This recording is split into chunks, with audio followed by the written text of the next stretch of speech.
Ya, pemirsa hacker atau peretas dengan nama samaran Bjorka kembali berulah. Dan kali ini Bjorka membocorkan data pribadi Menkominfo Johnny G. Plate dengan mengucapkan selamat ulang tahun.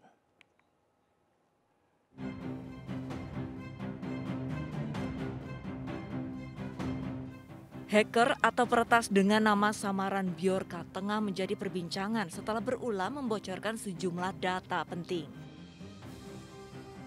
Terbaru, Bjorka membocorkan data pribadi Menteri Komunikasi dan Informatika Johnny G. Plate di grup Telegramnya. Datanya cukup detail, mulai dari nomor induk kependudukan, kartu keluarga, tempat tanggal lahir, agama, pendidikan, bahkan nomor ID vaksin. Dalam tangkapan layar yang beredar, Bjorka seakan menantang dengan mengucapkan selamat ulang tahun kepada Menkominfo. Bjorka mulai menarik perhatian publik, khususnya warganet setelah sempat mengklaim menjual data-data pribadi dari registrasi SIM card hingga Komisi Pemilihan Umum. Bjorka mengaku memiliki 1,3 miliar data masyarakat Indonesia dari proses registrasi SIM card dan 105 juta data penduduk pemilih dalam pemilihan umum. Tak cukup sampai di situ, Bjorka juga mengklaim telah membocorkan data-data dan dokumen dari Presiden Republik Indonesia, seperti dokumen Badan Intelijen Negara. Namun pihak istana cepat-cepat membantah dan memastikan tidak ada data yang berhasil diretas, meskipun bukti dari peretasan beredar di media sosial. Di sisi lain, hasil investigasi Kominfo atas dugaan kebocoran 1,3 miliar data masyarakat Indonesia dari proses registrasi SIM card sekitar 20%-nya sama.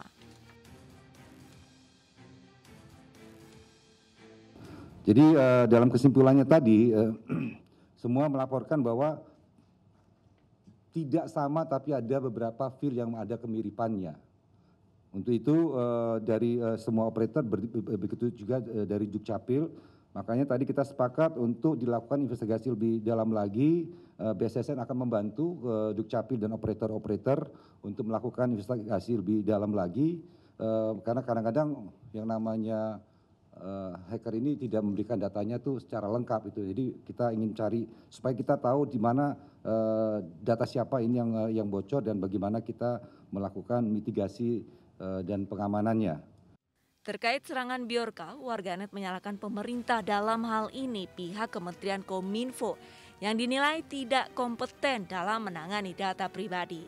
Bahkan warganet justru menantang Bjorka untuk membocorkan data-data lainnya, terutama mengenai kasus korupsi. Tim Liputan, Ainis melaporkan. Ya, pemirsa, menyikapi maraknya kebocoran data, Badan Cyber Riset dan Sandi Negara (BSSN) telah berkoordinasi dengan penyedia sistem elektronik di lingkungan Kementerian Sekretariat Negara. Ya, pemirsa, BSSN juga telah melakukan penelusuran terhadap sejumlah dugaan insiden kebocoran data yang terjadi, serta melakukan validasi terhadap data yang dipublikasikan. Tidak hanya berhenti sampai di situ, pemirsa, BSSN juga tengah lakukan upaya mitigasi bersama dengan penyedia sistem elektronik terkait guna memperkuat sistem keamanan cyber demi mencegah resiko yang lebih fatal.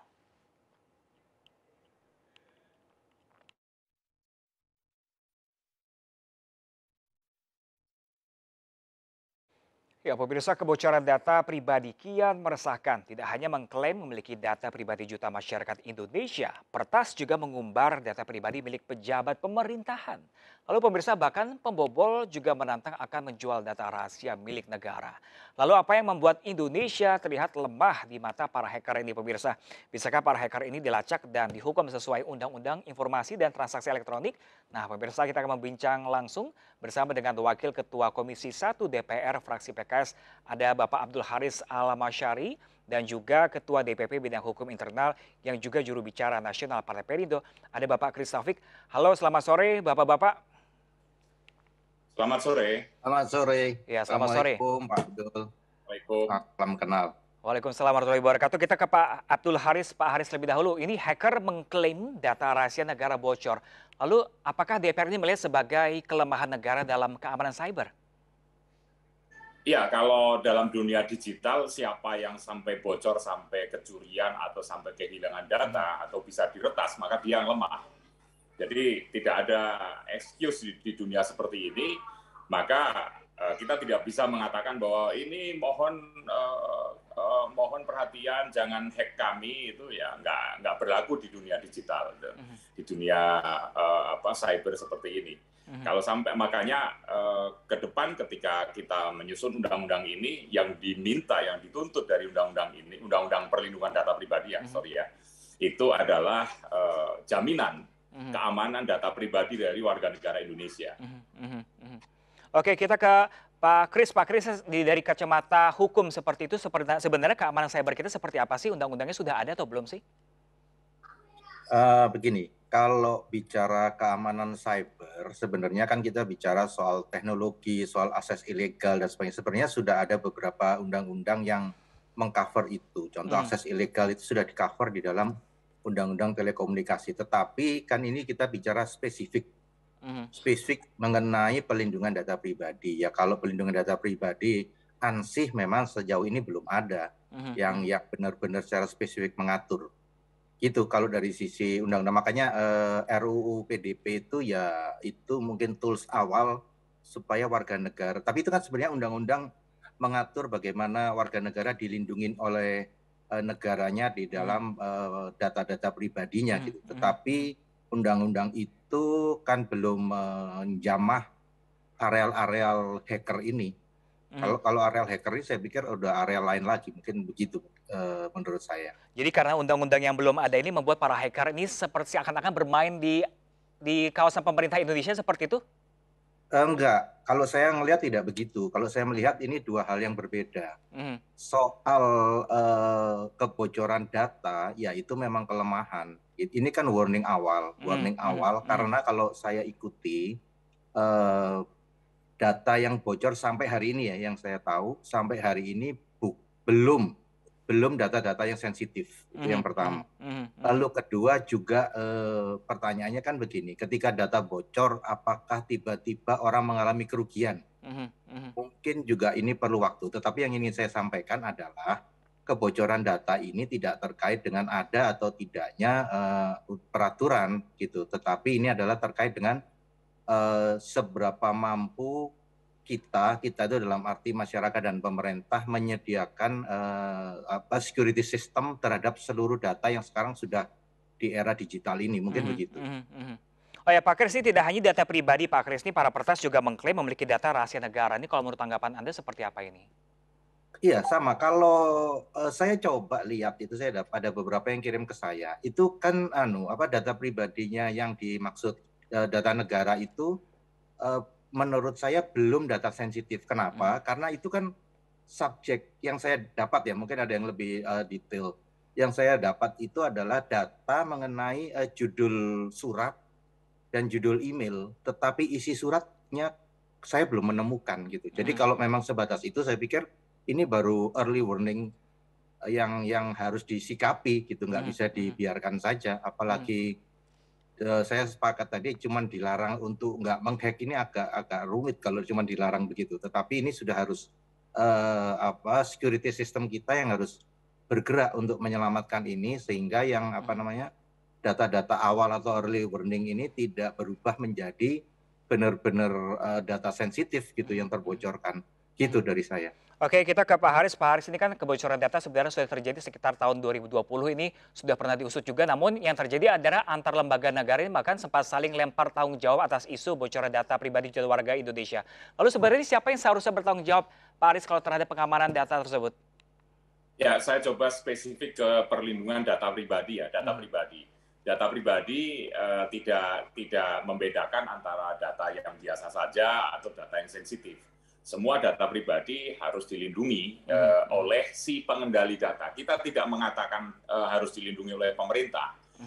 Dalam kaitan data pribadi, maka hanya ada subjek data pribadi atau orang umum mengatakan ini pemilik data pribadi dan pemroses atau pengendali data pribadi.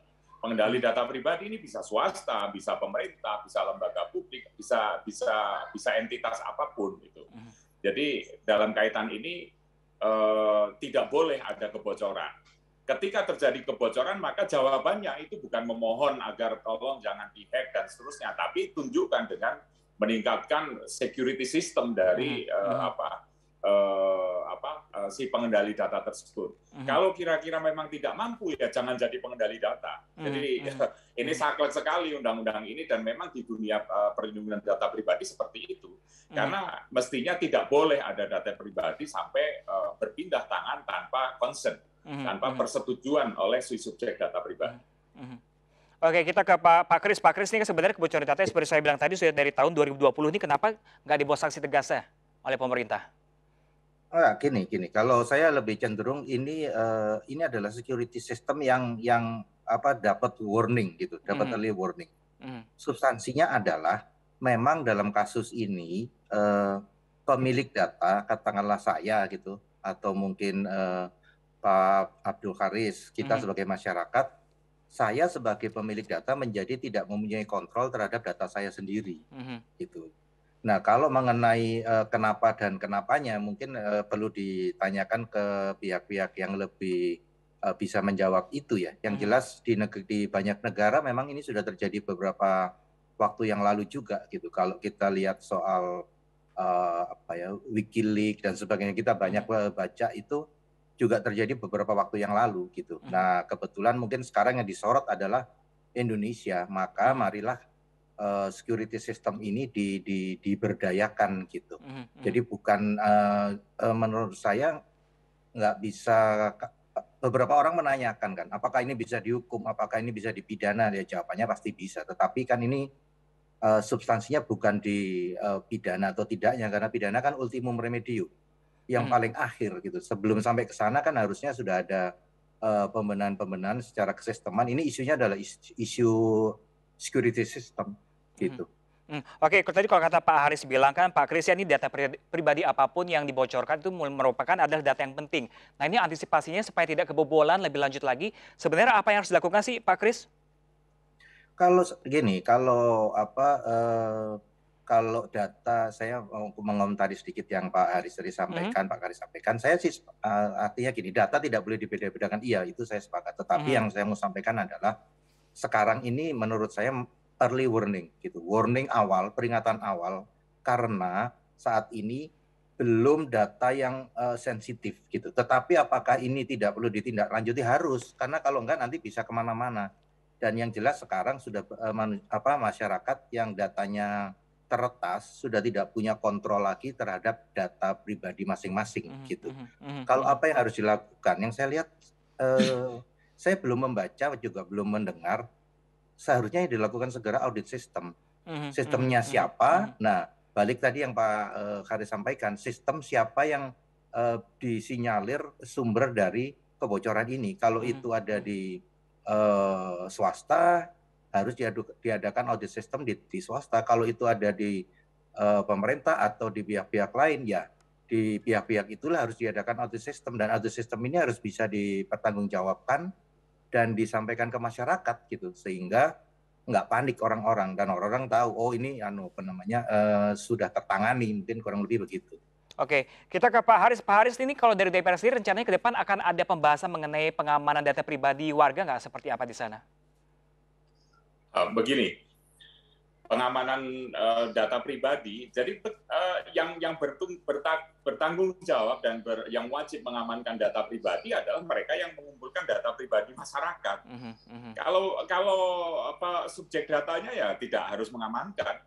Jadi salah kalau ada himbauan misalnya, tolong masing-masing mengamankan data pribadi masing-masing. Loh, data pribadi kita nggak akan kemana-mana. Yang akan kemana-mana, bisa dicuri, bisa dihack, itu kan yang dikumpulkan oleh pengendali data atau pengelola data dalam hal ini. Misalnya saya nabung di bank, maka saya memberikan data pribadi saya atas concern bahwa saya menyetujui untuk pemrosesan perbankan. Kalau kemudian digunakan tidak untuk perbankan, maka dia sudah menyalahi, melanggar begitu. Oke. Apalagi sampai jual. Pak Haris, mungkin terakhir Pak Haris, lalu apa yang harus dilakukan Pak Haris agar tidak ada terjadi kebobolan data kembali? Amankan security system, harus dinaikkan, harus diperbaiki, dan nggak ada excuse. Hanya satu, tingkatkan security system sehingga tidak bisa diretas. Oke, baik. Baik, terima kasih banyak Pak Abdul Haris, Wakil Ketua Komisi 1 DPR, dan juga Pak Kris Taufik selaku Ketua Bidang Hukum Internal sekaligus juru bicara Partai Perindo. Terima kasih telah bergabung bersama kami di MS News Now. Terima kasih Bapak-Bapak. Salam sehat dan selamat sore.